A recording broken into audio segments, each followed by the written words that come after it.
2017 সালের 24শে আগস্ট আমার বড় ছেলে আদি জন্মেছিল। তো ওই বছর থেকে প্রতি বছর 24শে আগস্ট দিনটা আমাদের বাড়িতে একটা উৎসবের মতো। দুদিন আগে থেকে কেকের অর্ডার দেওয়া, ওর জন্য জামা কাপড় কেনা, জন্মদিনের দিন সকাল থেকে স্নান করে আমার পুজো করা কমপ্লিট হয়ে যায়। তারপর সারা দিন রান্নাঘরে ও কি খেতে ভালোবাসে, ওকে থালা গুছিয়ে খাবার দেওয়া, এই সমস্ত ব্যস্ততার মধ্যে দিয়ে দিনগুলো কাটে। বাড়িতে লোকজন আসে, অনেক আনন্দ হয় ওর জন্মদিনে প্রতি বছর আমাদের বাড়িতে। কিন্তু এই বছরটা ও যেহেতু বোর্ডিং স্কুলে আছে, তাই কোনো আনন্দ নেই, কিচ্ছু নেই। আনন্দ আছে ছেলের জন্মদিন, কিন্তু কোনো ব্যস্ততা নেই, কিচ্ছু নেই।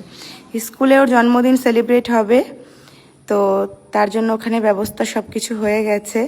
তবুও ছেলেটা অনেক দূরে আছে, আর ওর জীবনে এখন থেকে ডবল ডিজিটের আগমন হয়েছে। ও এবার 9 বছর পূর্ণ হয়ে 10 বছরে পড়লো। সবাই আদিকে আশীর্বাদ করো, আদি যেন ভালো থাকে, সুস্থ থাকে, আর যেন মানুষের মতো মানুষ হতে পারে।